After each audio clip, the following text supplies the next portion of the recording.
Naši pubeci nadaljujejo z izjemnimi predstavami. Tokrat je v Ljudskem vrtu padel Bravo, končni izid 3-1. Tu so najzanimivejši trenutki tega obračuna.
Prvi polčas dejansko ni bil enostaven.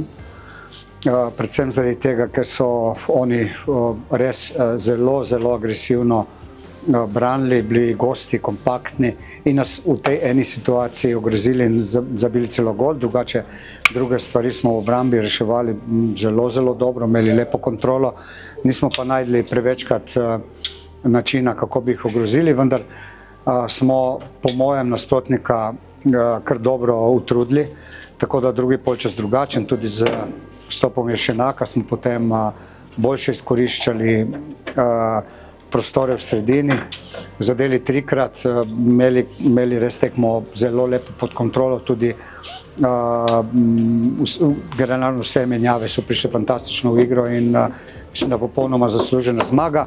In še enkrat bom ponovil, da sem zelo zadovoljen s tem, kar smo danes počeli. Veliko mi pomeni, ker posvečenje moje ženi pa otroku, ker čakamo otroka, tako da mi pomeni zelo veliko. Ja, bila je neka zmeda, par igralcev je bilo skupaj, na koncu se žoga odbila do mene instinktivno sem reagiral in hvala Bogu je končala za vratarja. Potrebovali smo to zmago, verjeli smo vanjo, delali smo celi teden dobro in mislim, da smo popolnoma zasluženo zmagali.